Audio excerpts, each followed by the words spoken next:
kita merasakan haus, merasakan lapar, itulah yang dirasakan setiap hari oleh orang miskin.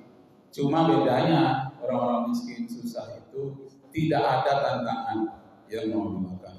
Kalau kita berpuasa ada yang akan dimakan, cuma kita menahan diri. Kenapa kita lakukan?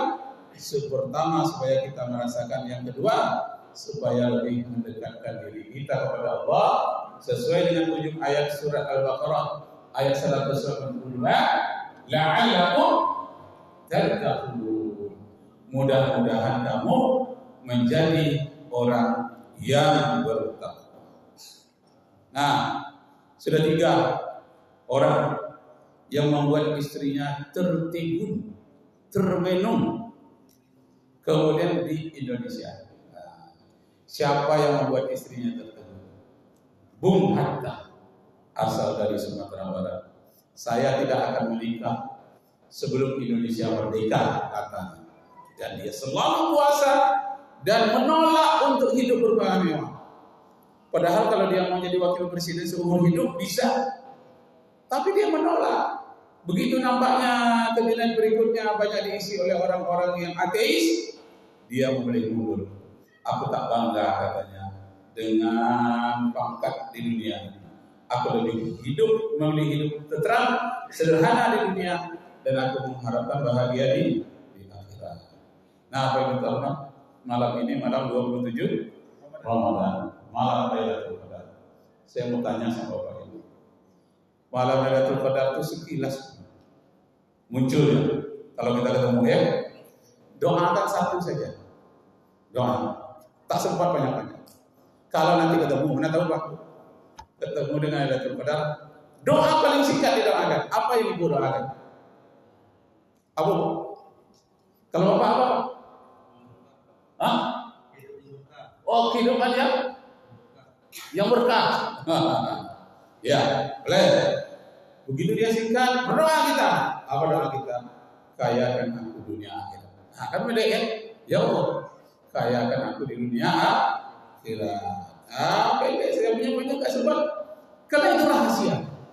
Malam 27 Ramadan turunnya Lailatul Qadar, malam yang rahasia. Jangan-jangan kita sudah dapat, cuma kita tidak tahu.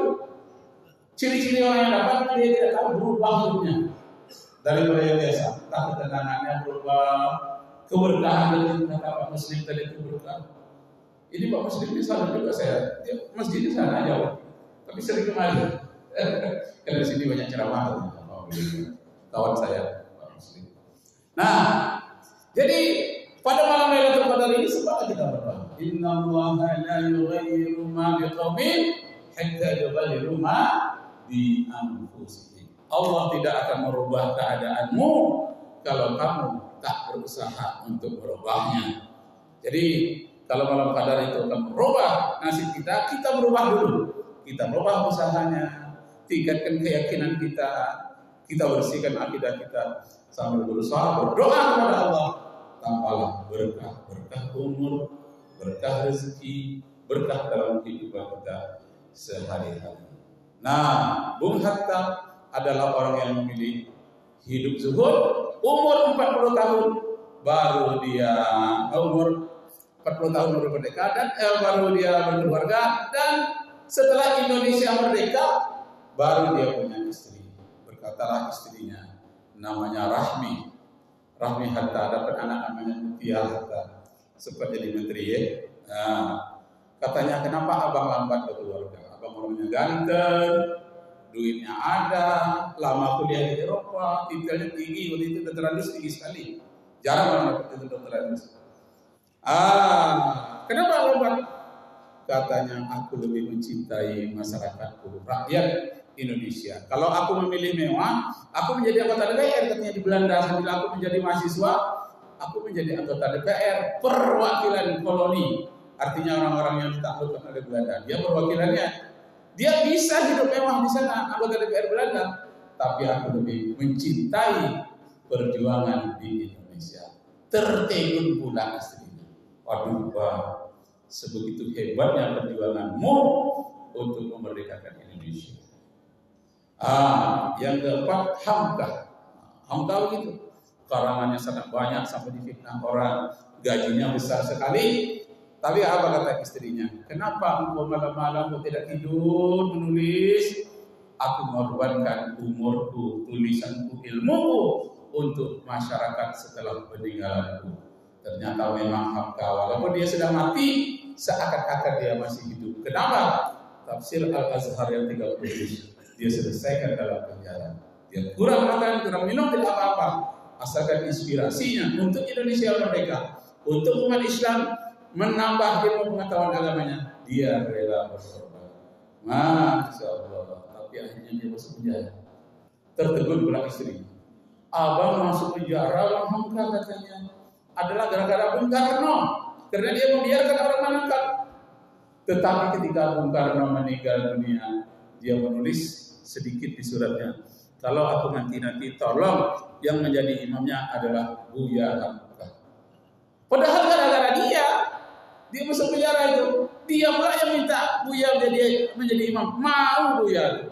Tertegun istrinya. Alangkah mulianya hatimu, wahai suami. Lama dia tertegun sampai meleleh air mata. Begitu rupanya tingkat waraknya, tingkat zuhudnya sangat tinggi sekali. Itu pada Buya. Udah berapa itu?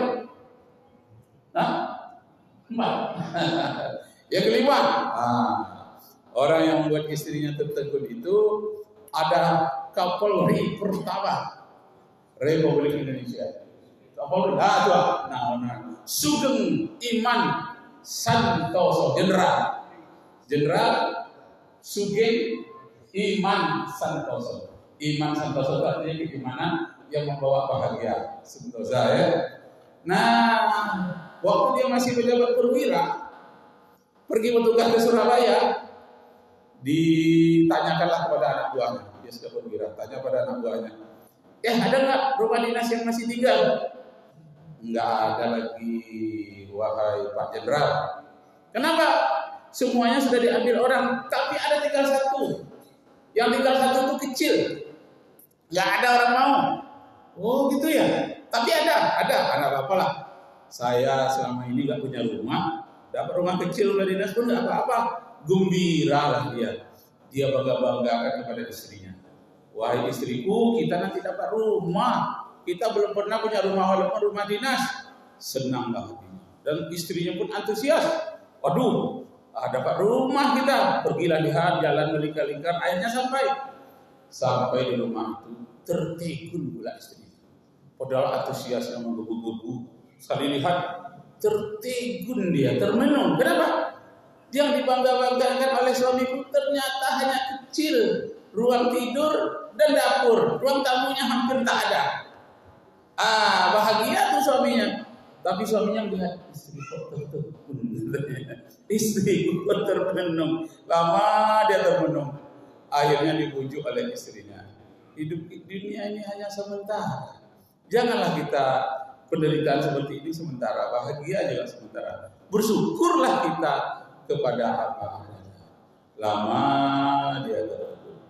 Nah, bapak-bapak, ibu-ibu, kaum muslimin yang berbahagia, ternyata masih banyak di dunia ini orang-orang yang selalu menahan dirinya, kuat imannya, ketakwaannya. Cuma dia tidak gembar-gembor, tidak menonjol, tapi ada orang yang mencatatnya tentang bagaimana dia menanamkan kebahagiaan itu bukanlah pada harta, bukan pada rumah, bukan pada pangkat. Nah, itu yang dikatakan oleh Rasulullah dalam hadis, laisal